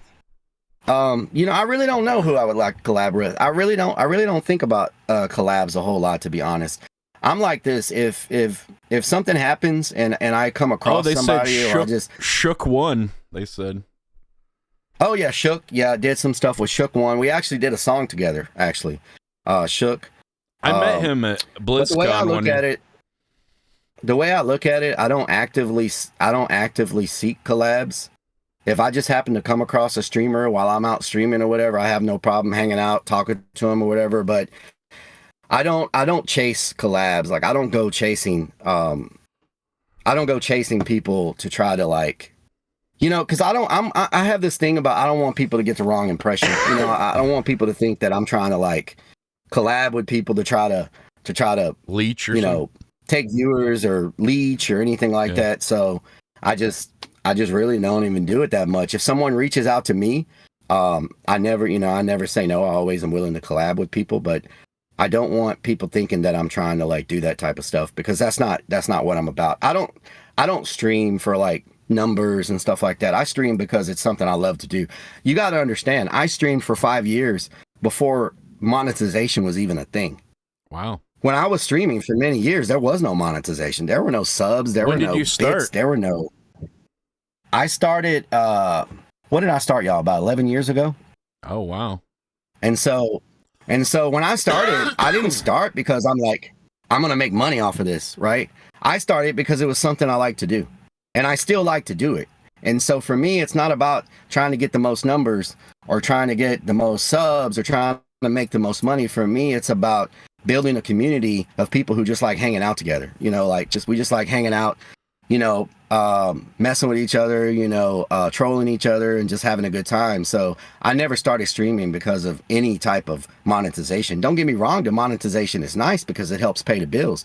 But you know as well as I do, IRL streaming is the most expensive streaming you could do, because you're always paying for something. You're always buying something. You're not, you know what I'm saying? IRL streaming, if you're out doing stuff and trying to go to events and trying to go to different festivals and trying to buy equipment, and you're just constantly spending money. So it is nice to have some monetization to cover the cost of the IRL streaming. Yeah. And I know a lot of people that I used to know that were Twitch streamers over the past 2 years. A lot of them have quit because on Twitch, there's things happening on Twitch to where the monetization is not what it used to be. And so a lot of people have started making a lot less on Twitch than they used to make. And so it's hard for them to keep IRL streaming when they don't make enough money to cover the cost. So I know a lot of IRL streamers on Twitch who just have stopped streaming altogether because they can't justify it, you know? And so that's why I've been talking to a bunch of them, and I'm like, look, multi-stream, if you get KPP on Kick, you don't have to give up your Twitch audience. You can multi-stream and you can still give 50% of your KPP on the Kick side. So you can still, and what I've been testing lately is I multi-stream. I stream to YouTube, Twitter, Kick, and Twitch at the same time. And so the numbers that I've been testing is even me getting 50% KPP on Kick equals almost exact to the ad revenue on Twitch. Oh, okay. So basically, if you're multi-streaming to Kick and Twitch, it's like getting double ad revenue, except the people on Kick don't have to watch any ads, right? Yeah. And so for me, if you stream on Twitch, it's a no-brainer, literally a no-brainer of why you wouldn't open up a stream on Kick. You don't have anything to lose. Why would you not do it? You know? And you grow your presence on multiple platforms at the same time. And if you qualify for KPP, you're getting paid on Kick as well, and that's revenue that can maybe make up some of the revenue you're losing on Twitch, because on Twitch, the subscribers have dropped a lot on Twitch. The people supporting on Twitch, you know, times are tight right now. Now they the support economy's not the Twitch best. Turbo, You so know? they've pretty much created a back door out of the ads. So you know, Yeah. like, they like promote their own And then- thing, like, oh, be Twitch Turbo, and then the revenue from that's not, it's dog crap, you know. It's Well, and not then right. what you can tell people, if you're multi-streaming, right? If you could tell people, say somebody comes in and drops a bunch of gift subs on Twitch, right? You could say, hey, next time you want to drop a bunch of subs, I'm streaming on Twitch also. Vote on How about Kick. you drop them over there? Because I get 95%. Yeah, way better. If you're just on Twitch, you don't have that option. They automatically get half right off the top, right? Yeah. So why would you not stream on Kick? It literally if you are a streamer in today's world and you're not multi-streaming to Kick, if you stream on Twitch, it makes 0 cents. 0 cents whatsoever. Yeah. You're shooting yourself in the foot. There's money there and growth there that you're missing out on. Why miss out on? Everybody should be streaming on both. Now, I understand if you're a Kick streamer and you're getting KPP and you want 100% of your KPP. I understand not streaming on Twitch because you want 100%, right? Yeah. Maybe you don't care about the growth on Twitch. Maybe you're banned on Twitch. You can't stream over there, whatever reason. I understand that. But what I don't understand are the people that are on Twitch who don't at least open up a multi-stream and stream on Kick. Yeah. You know, so one anyway, hopefully, thing might you know, be more people start doing that. Kick's gotten a lot of negative press from Johnny Somali and Vitali and and I think that's Yeah, one thing that maybe is like, Yeah, but you know, if you sit back and you look at the overall spectrum I'm of sure all that the there's a lot of platforms, toxic people on Twitch too, or whatever. every single day something's bad is being said about somebody on Twitch. Something's bad is being said about somebody on Kick. Something's bad being said about somebody on YouTube. Yeah. You know, and every platform has bad people, has good people, great people, evil people, you know, nasty people. It's across the spectrum everywhere, right? They shouldn't let that, because, you know, whenever I first started streaming on Kick, I got a lot of messages. Oh, I'm never watching you again. Oh, I'm never. And you know, the main reason I came to Kick when I first came over to Kick is because I did not like the way Twitch was treating their creators. And I thought Kick would have the ability to change the game up and make Twitch change some of the stuff they were doing. And you know what? That has happened. A lot of the changes that Twitch has made recently is because of things that Kick has done to try to, you know, like they've made some positive Competition, changes. it's good. You know, the multi-stream. It's good to have competition. And Yeah, you know, Twitch definitely it had a sucks not monopoly having of it. competition. Yeah, When and there's a monopoly, nobody wins except the company that has the monopoly. So you Twitch just keeps pushing more ads too. Like I don't even really watch streamers on Twitch anymore, because every time I click on a stream, I've got to watch 3 minutes of ads, and then there's another 3 minutes of it's ads tough. in like 10 minutes or 15 minutes. You know, it's just nonstop. And at least if they had like, you know, like a banner ad or something that was less intrusive where you could still watch the stream while they did it, because obviously they don't really care about like taking money away from the streamers, because Twitch really now is promoting their Twitch Turbo to like give a back door, Yep, they like, are. hey, don't subscribe to the streamer, just get Twitch Turbo and it takes ads away from everybody, and then just give us the money direct. Yeah. And we don't have to take, you know, we don't have to give 50% to the streamer or whatever, and then we'll just give them, you know, whatever, and then the Twitch Turbo amount's not much at all. But yeah, it Yeah, and I sucks. know Kick is bringing ads, because I heard them talk in their last. They've Kick been talk, talking they said they about were it. bringing ads, but they were gonna make it to where you could have choices. You can not have ads at all if you don't want them, or they're going to make it where you can have them as like a little banner at the bottom. Like they're going to give the creator choices of how the ads are going to be done. And they said they're going to give the option where if you don't want to have ads on your stream, you won't have them at all. But they're going to give you options to where you can make it look the way you want that works best with your community, you know? So, so I think that's good. I just wonder how long they can keep. I know they're backed by stake, but right now, like, you know, how does Kick make money? How can they keep, you know, you'd think they're operating at a deficit or something. They've got to be, but they're kind of an ad for stake.com too. I'm just, well, just I concerned know if they're gonna, from a business how they're gonna perspective, make money or whatever. because I've had, you know, I've had several businesses, right? And I know the rule of thumb from a business perspective is you invest 3 years. And then after the 3-year mark, you should start flipping towards making money, right? And so maybe they're following that thing, right? The first 3 years, they're getting streamers, KCIP, all this stuff, boom, boom, boom. Yeah. And then probably right now they should be working with advertisers to start implementing ads and implementing other things that they can do in order to generate I money, think they'll right? get more restrictive whenever they do have advertisers. They'll be more concerned with, you know, that's what happened on Twitch and the adpocalypse on YouTube. Now you can't even say the F word on YouTube or it demonetizes your video. And if you get the right advertisers, some advertisers are more aligned with with the way the way Kick operates than other advertisers, right? And so sense. I think there's enough advertisers that want to reach the demographic that's watching Kick, that they can find some that are a good fit for what Kick represents. That's going to be their key. Try to find the right advertisers, because you know there's some advertisers that actually wish they could advertise more boldly, but YouTube and Twitch and these different places restrict them on the type of ads they can run.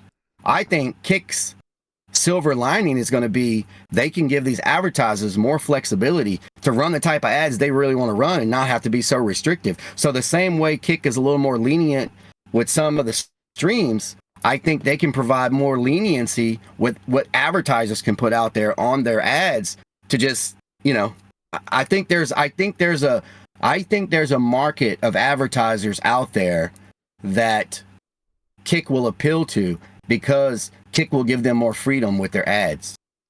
Yeah, I could see that. To really hit their target audience the way they want to hit them. Because, you know, like a lot of places, Facebook, YouTube, Twitch, you know, not just the content creators are very restrictive. The ads also have to fall within a certain guideline and more restrictive. What if Rainbet just starts buying a bunch of ads on Kick, like Stake's competitor? Sponsored by Rainbet. You know? Damn it. I think they would be open to just about anything, to be honest. But I do think that there's a market of advertisers who are not allowed, who really can't push their products in other places, that may find a home on Kick where they can really get their product out there and get their stuff into the right people who want to see it, right?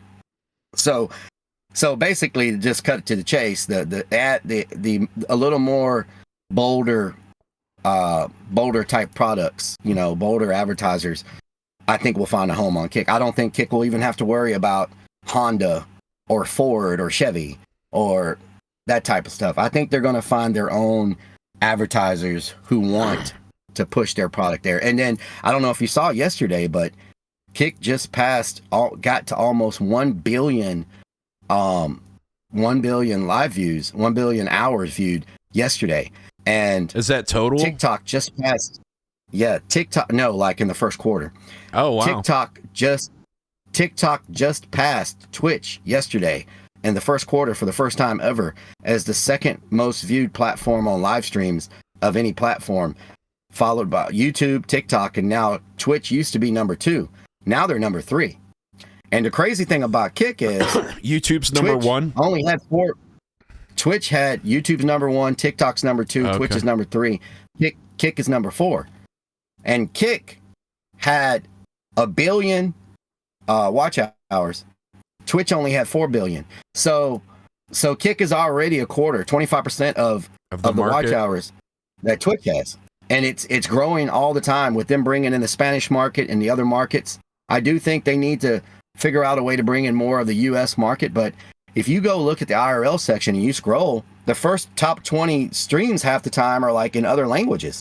It's just, and they have crazy viewers, 25,000 viewers, 30,000 viewers, 15,000 viewers. And so they're doing really good bringing in these other markets. Yeah, they are, like, especially like the people that speak Arabic and the Latin American market, they're crushing those areas. And so I think when you have streamers who are pulling in 20, 30, 40,000 viewers from those other markets, I think they're going to have a really easy time of getting advertisers from those markets as well, because some of the biggest streamers in those languages are now streaming on Kick. And so they're going to be able to pull in those advertisers, because advertisers are going to want to go where the viewers are, I'm kind of surprised if they get the right demographic. So I'm kind of surprised that YouTube was number one, because when I think of YouTube, I think mostly like videos or now YouTube Shorts.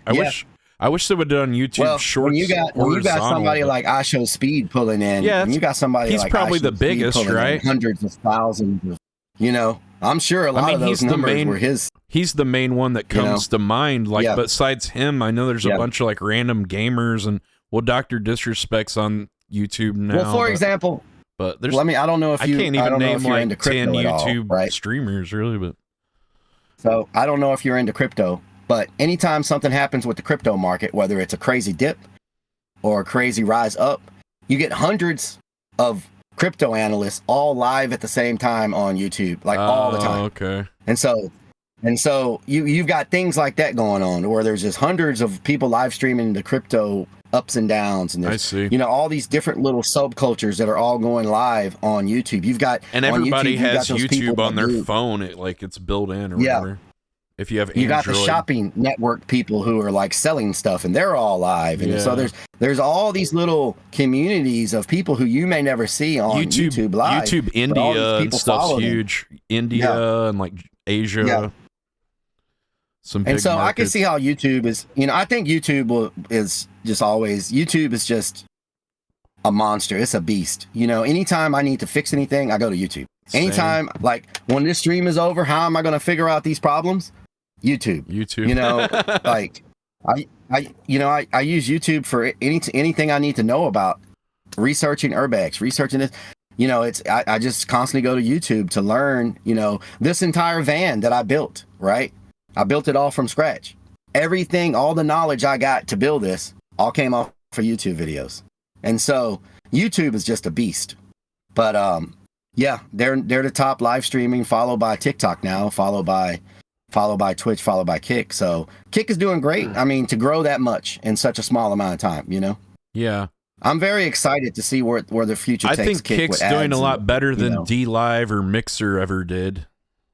As far as and the owners, Eddie and all them, they continue to say that Kick is in it for the long haul, and they have plans and things in place to where it's going to be here, forever. So that's good. That's good for the creators and everybody over here. It's nice to see people have somewhere else to go stream and not be stuck in like one place, so at the end of the day, it's good for everybody. How much did you spend on that van and the build that you did there, the camper build?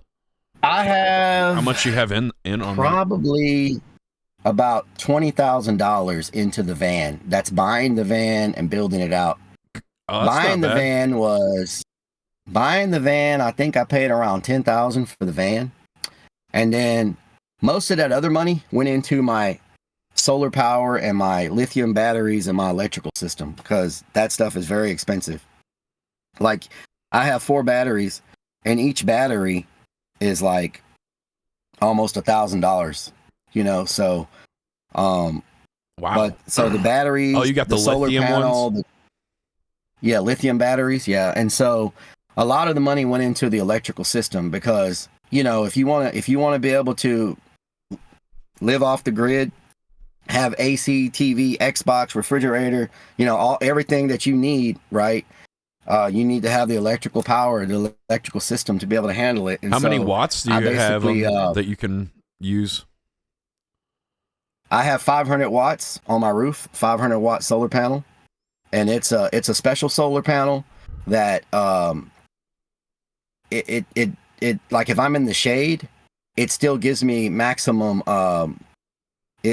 Solar panels kind of have like little squares in them, most of them, but this one has like a solid surface, and so it's designed to where it gives me the maximum charge. Even if I'm in a little bit of shade or whatever, it's a really good solar panel. And that's why I got that one. It's one 500 watt solar panel, right? It's just one giant thing? It's one giant 500 watt solar panel. Is it polycrystalline? Yes. Okay. Mm-hmm. How many watts is your inverter? I have a 2,500 watt inverter. So you could run 2,500 watts off of that thing? Yes. And so the inverter will power the whole thing. Like I can have the AC going, I can have the water heater going, the fridge, like the whole thing can run off of the batteries, and then the solar panel is constantly charging it. And then I've also got it so when I'm driving, I have it also connected to my alternator. So when I'm driving down the road, the alternator's charging it. I'm also getting a charge from the sun. But if it's cloudy, it's just the alternator. And then I also have it so I can plug it into shore power, so I can plug it into an outlet on the outside and get power that way as well. So I can get power 3 different ways. Cool. That way, if it's been raining every day and I'm not moving a lot, I can plug it in and I can charge it all up, overnight, and then I'm good to go. So, what's your bathroom solution? The only thing I wish is I could stand up in here. This is a short roof, so I can't stand up. Oh, it's not like a Sprinter van or whatever. It's a 118.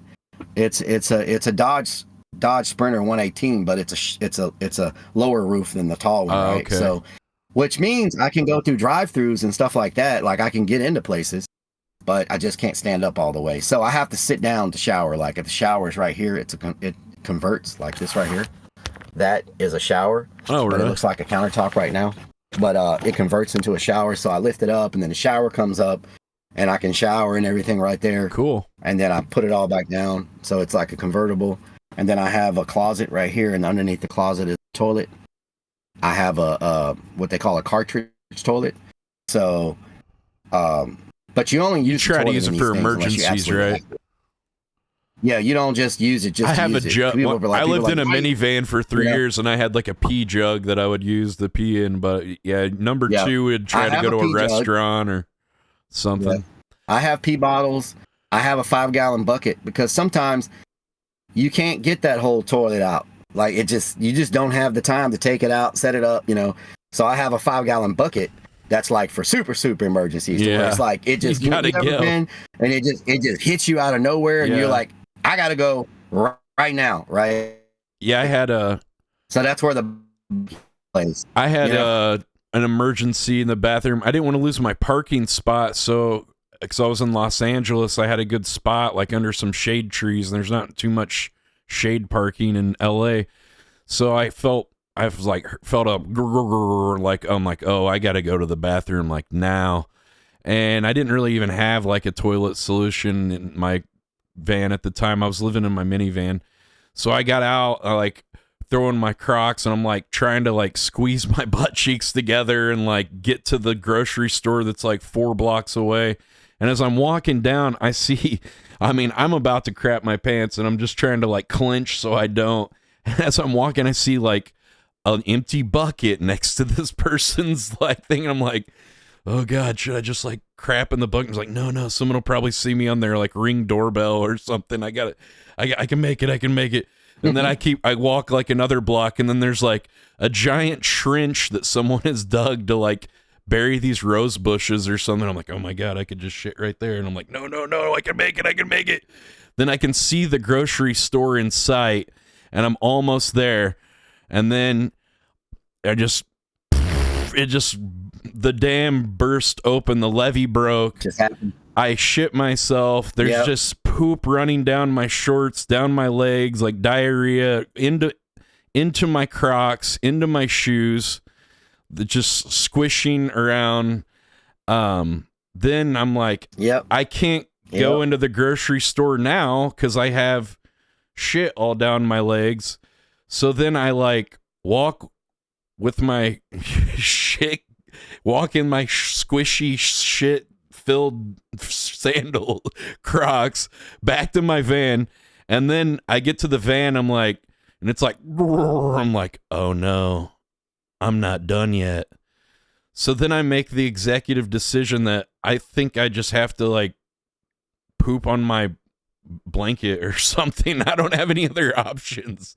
So I end up just like taking a dump on my blanket all over the place. It's just like a pile of it. And then I've got baby wipes. I'm trying to wash the crap off of my legs and everything. It's all over the place.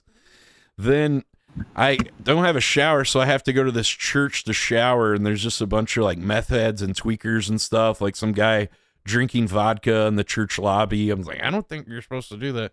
He's like, whatever. And then I wait in line and like go take a shower, and then I take a shower, and then I went to the laundry mat and washed my blankets and stuff. But ended up being, it was like pretty much half the day was just taken dealing with that mess. But yeah, it's a serious thing when you're living in a van to like have a bathroom. But I went to this thing called the RTR. It's called the Rubber Tramp Rendezvous, and it's in Quartzsite, Arizona. And it's this huge meetup where all these people that live in vans meet up, and you can check out different people's rigs and setups and stuff. And this one guy, I was peeing in like a Arizona iced tea jug, but then he had a big cat litter jug, like a 3-gallon cat litter jug. And he was using that to pee on because it has a big wide mouth. So I switched to that. That was a game changer. And it didn't develop bacteria as quick as like some of the other ones because it was like opaque or whatever. But yeah, it definitely builds up in there. But yep. And then I'd use bleach, and then it makes like what I do is poison gas. I just use my Gatorade and water bottles.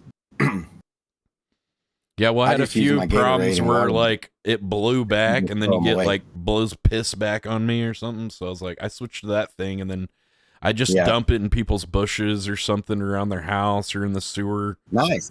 But I was parking outside of this one guy's house, and I kept dumping my piss jug in his bushes for like a week or so. And I went to the grocery store. My friend's like, "Hey, that's Christopher Nolan." I'm like, "That's Christopher Nolan?" He's like, "Yeah." I was like, "Damn, I've been dumping my piss jug in his bushes for like the last week." What the hell? Yeah. He had like these chickens and stuff. I bet he loved that. Yeah, it made the whole neighborhood smell like piss because it doesn't really rain in LA. But someone eventually put a note on my car that was like, "Did you know that it's illegal to sleep in your vehicle in Los Angeles County? Blah, blah, blah. Like, I'll have to report you if you don't move." all this stuff. So I ended up moving somewhere else. But my spot got burnt. Yeah. I was boondocking too long in the same spot. But you ever stay in like the Cracker Barrel parking lots or any of the Walmarts? Oh yeah, I've done some that. Of them let Hotel you stay. parking lots. So just I have like curtains. I like go across, and I put my like sun visor, the like reflector thing in the windshield, so they can't really see the curtains as much. And I went to I drove all over the country in my minivan, and even I slept in the what was it? Some kind of the Sirloin district, or I don't know. There's some district in San Francisco that was dangerous. The meat grinder, or the meat loin, or tenderloin. I don't know, whatever. Meat loin. I don't remember, but it was like there was just a bunch of homeless people everywhere. It was kind of like the Skid Row of San Francisco. The meat packing? Nah, is it the tenderloin? I'm not sure, but the tenderloin. I don't know, but yeah, there was some meth head, like I was parked near these like warehouses, and then it was like the parking I could find, and then there was like some meth head like counting his bottles and shit for like 2 hours at like 3 a.m. when I was trying to sleep. But I didn't want to like tell him to fuck off, because then he'd just throw a bottle at my car or something. So I just had to like lay there while he like tweaked out. But I had a lot of good times in my van, traveling around. I went to a bunch watched of your stream national parks. sometimes when you were in the van. I watched your stream sometimes because I was thinking about doing a van and stuff. So I was watching anybody. Mine wasn't nice or anything like yours. It was just like I had a minivan. I took the seats out and I just threw some plywood in the back, like a sheet of plywood, and then like a bunch of like 3 or 4 totes and a twin size mattress. That's pretty much all I had. But I had some LED lights I put around the ceiling or whatever just to have some lights. But man, that place looks like the Ritz-Carlton compared to what I was living in. Yeah. It looks nice. That's the good thing about it. If I ever decide to sell it, I know I can probably get back, close to what I invested at least, because I did everything right and Did you do it yourself? Put all the right stuff in here. Yeah, I did it all myself. Wow. So, and I'm not a carpenter or electrician or anything. I just, like I said, I just watch YouTube videos, and I live streamed the entire build too, from when it was bare metal all the way to the last touch. I live streamed every part of it. So it looks good. It took a while though. It took like probably 7 months. How'd you figure out how you wanted to build it out, like your design and layout and stuff? Did you build some stuff with cardboard inside there a little bit, or I don't know? I watched a ton. I watched a ton of YouTube videos to try to get ideas of how people, because when it comes to this there's a lot of different things you can do. And space is the most important thing. Storage, space, like figuring out the space. And so I watched a bunch of videos, and then I downloaded an app called Van Builder 3D. And you can put the model of van that you have in that app. It's like a CAD kind of thing? Put different things.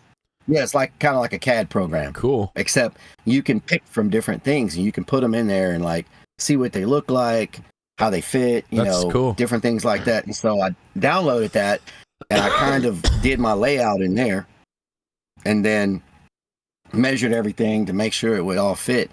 And then I just started like putting the different components in based off of that initial design inside the program.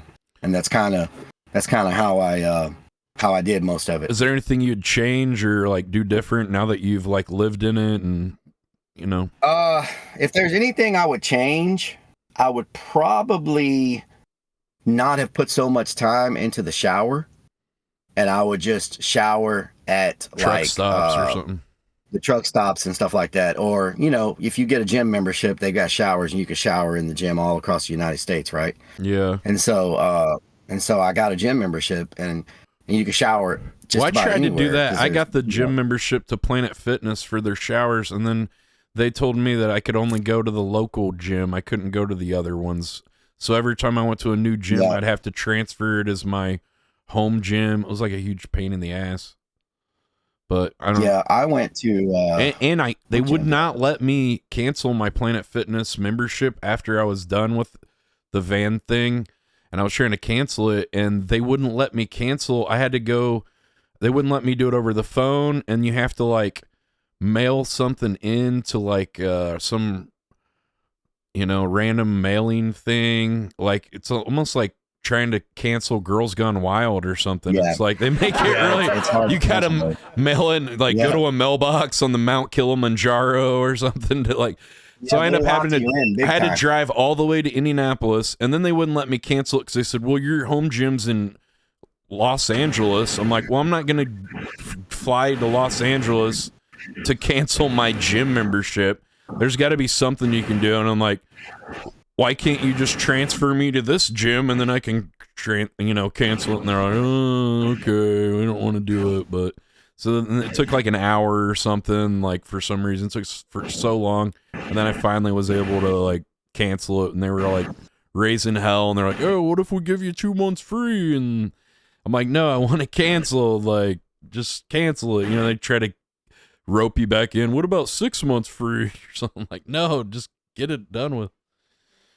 But yeah, it was a nightmare trying to cancel it. I got a membership. Hello? Something cut out. You can go to anyone, get in anytime.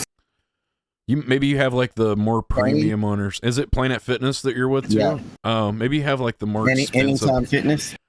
Oh, Anytime Fitness. Oh, I had Planet. Yeah. And so they're pretty. Some reason it's cutting out. I don't know why. It's cutting out. Yeah, and maybe it's. I think. Do you have like the noise suppression and stuff on the Discord, or like the auto on and off? That's what it kind of sounds like.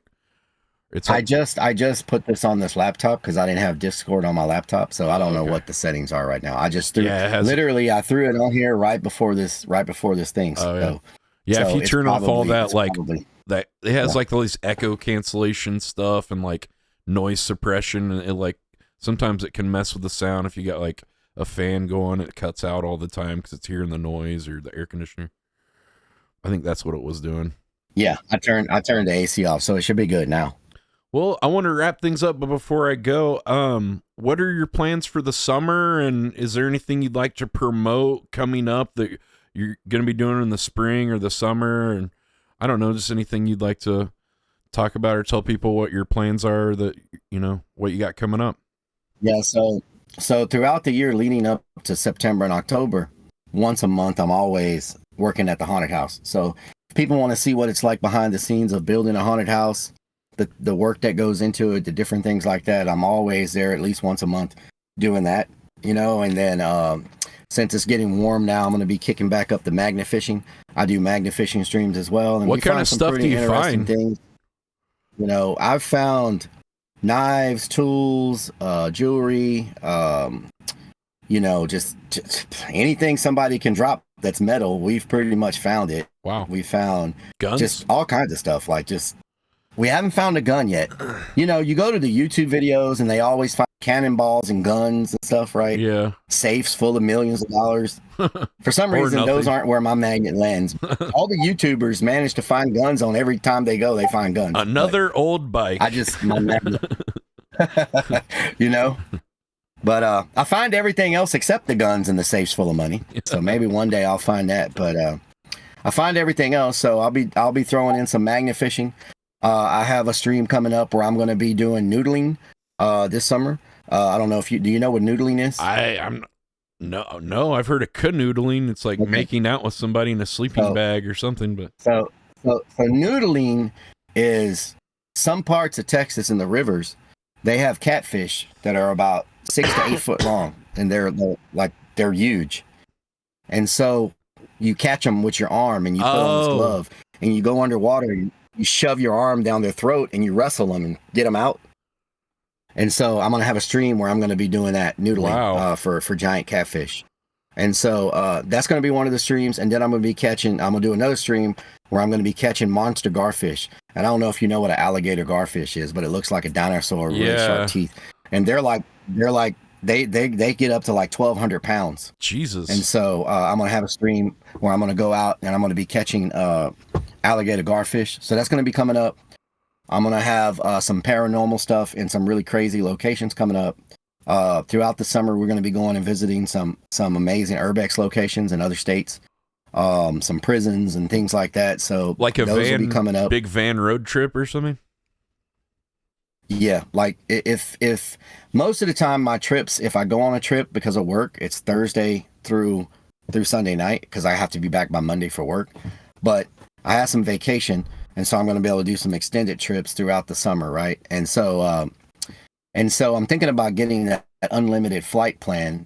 I think it's through Frontier. I forgot who it is, but you can fly unlimited for like $600 round trip, like everywhere. You just have to book it the right way. Whoa! And so if I do that, I'm gonna be able to fly to some places and get back and forth pretty quick, right? And so I don't know if you heard about that, but they have an unlimited flight plan. I've never heard of it. Fly unlimited yeah. It's great. It's great if you're a streamer and you want to travel and move around a lot. Right? Is it just in the U.S.? It's just you have. Can you go to other countries with it? You can go to other countries as well. So wow. Anywhere they fly, it's part of that program. And so, but the deal is, if you go to another country, you can only book your trip within 10 days of your flight. So you have to book it within 10 days. If you're flying within the United States, a 10-day buffer before, you mean?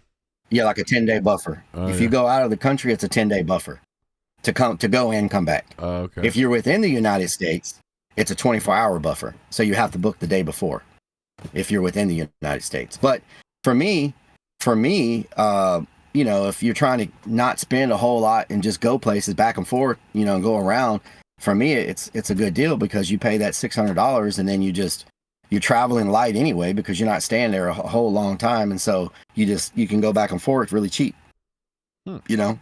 That's a couple cool. of trips you've already paid for the membership. Yeah, how much is it? And they have one package it's $600 for the year, but they have one package that's just summertime, and I think just the summertime is like $299, I think. Huh. And so I'm surprised all streamers don't use it, to be honest. I've never heard of it. A lot of IRL streamers travel a lot, right? And so yeah. But I don't think very many people know about it. I'd never heard of it. You know? I heard Spirit Airlines went out of business.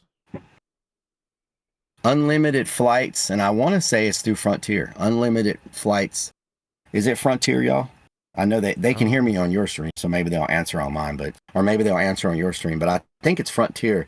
It's unlimited flights, and it's great for like IRL streamers. It's not good for everybody, like families and people who have like set deadlines where you got to be here at a certain time. But IRL streamers typically have a little more flexibility, you know.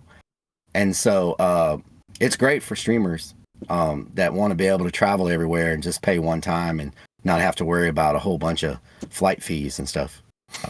Very cool. I'm gonna have to look into that. So I'm planning on doing a bunch of that, continuing the urbex, continuing the magnet fishing, the paranormal investigations, doing like I said, the alligator garfish and the noodling of the catfish and just different stuff like that. You know, I'm probably going to do a few trips to Austin because there seems like a lot of stuff's happening in Austin now anyway. So, yeah. And I'm only, you know, a couple hours from Austin. So probably drive up to Austin a little bit, try to stream up there. And Austin also has underground tunnels that I want to explore. Cool. And so I haven't got to do the underground tunnels in Austin yet. So you can't stream underground though, can you? I try to. Because when the signal I try to cut figure out out ways. The signal does cut out, but if you can move and make it to like a grading opening, and if you've got Starlink and if you got mesh, if you got a way to power mesh, you can have mesh talk to a mesh. So you go farther into it? I would never use mesh in like Las Vegas tunnels because they'll steal it. Like you come back, all your stuff will be stolen, right? Yeah. But like Austin, there's and no the one living in Starlink the tunnels in Austin. Yeah. There's no one living in the tunnels in Austin, so it will work better for those tunnels versus like Vegas tunnels. Wow. You know, so yeah, but I really want to go explore the tunnels because they're supposed to have like I've seen some YouTube videos and they have like amazing graffiti like in the tunnels in Austin and all that. So I want to check those out while I'm up there. And Austin does have some really good urbex spots that I have not explored yet either. So I want to check those out. Austin and Dallas has some good stuff. I've done just about everything in Houston. I've done San Antonio. I've done most of Texas. There's just a little bit left for me to do in Austin. That's urbex. And there's quite a bit left in Dallas that I haven't done yet. So, well, that sounds pretty cool. Yep. I'll make sure to check that out. But that's about it. Yeah. Nothing like major, just kind of doing the same type of content, just expanding it out because I'm running out of places to explore. So I'm having to go out further. And I've done most of Louisiana. I've done most of Oklahoma. I've done the surrounding states of Texas. I've done most of the urbex in most of those areas. And so I'm having to like get farther and venture farther. out further and further too. Yeah. That's cool. And so the Midwest is like the cream of the crop when it comes to urbex. Chicago and, you know, that whole area up there is like, that's the best place to do urbex because it's just so much stuff to explore. Yeah, I watched some guys on YouTube that fly FPV drones through abandoned factories and stuff like that. It's pretty neat. Yeah, you got to be good. I'm not that good with my drone yet, but you know, you got a drone? I can't even get. Yeah, I have a drone. I use it for all my urbex. So I'll go in and explore inside first, and then once I'm done inside, I do aerial drone exploration. I stream that also, so I do like picture with the drone, and I cool. do. What do you have, a DJI? Aerial shots and DJI something? I have a DJI Mavic Mini. Nice. I like it because it's little. It can go everywhere. Yeah. You know, it's easy to operate. And so I really like the Mavic Mini. Sick. Well, guys, make sure to follow Relic and check out his streams on Kick, Twitch, YouTube, and you said what, Twitter or X.com? Twitter. Do you Twitter. Yeah, X. Mm-hmm. do you do TikTok too, or? I don't stream on TikTok Yeah, I don't as either. this. I stream on TikTok. When I do TikTok content, it's always as the clown character. Oh, So okay. I have Facebook, Instagram, and TikTok are clown. Twitch, X, Kick, and YouTube are not clown. Okay. So it's kind of separated. Right Yeah. on. Well, make sure to give him a follow and check out his streams. And thank you so much for taking the time to talk to us tonight. Appreciate it. I I enjoyed it. appreciate you, man. Hope you I enjoyed appreciate talking you. to Keep me. it up. Yeah, thanks, man. Hell yeah. And hopefully we can meet up sometime in day. real life. And Yeah. I'm planning on moving over to Thailand, but if you ever do a vacation and come to Asia or something, maybe we can meet up over there. Or if I'm around Texas or something, I'll look you up. Everybody's telling me I need to go to Thailand. Everybody's like, you need to go stream in Thailand. You need to go stream in Thailand. So, That's pretty fun. maybe I'll make it over there. It seems like everybody goes over there to stream. So I'm going maybe to I'll be make it over starting there. up a burger food cart in Pattaya is like my plan. I have money saved up to do that's that. what I heard. I heard you talking about it on your stream. I hope that works out for you. Yeah, me too. You know, That'll be my first sounds like a good concept. business. Because aren't you venture. gonna make fun of them if they order like what is it, ketchup or mayonnaise or Mustard, mustard yeah. or something? You're gonna Yeah, I thought that'd mustard, be a fun thing. Yeah, we're gonna like boo the people if they get mustard or something. I don't know. I just thought it'd be fun. But we're gonna have like our own like homemade hot sauce, and I've been practicing different smash burger. I was gonna do like a flame broiled concept, but then I was thinking experimenting just takes too long for the burgers to cook, and I really just started liking smash burgers a lot. And I started watching a bunch of smash Yeah. burger tutorials, so I think we're gonna do smash burgers. They cook a lot faster and quicker turnover for the customers and stuff, so people won't be waiting as long, and get the grill turning over more, get more whatever, be able to serve more people quicker. Hell yeah. So that's I'll be the watching. plan. That's the plan. Thank you so much. Yeah, thank you too. Thank you so much. Have a good night. You too, Relic. All right, have a great night. Hasta la vista. All right. All right, bye. Well, guys, that's gonna wrap up Fresh Off the Broiler. What did you think of tonight?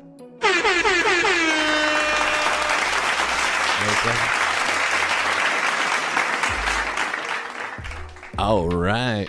Well, thank you so much for watching Fresh Off the Broiler.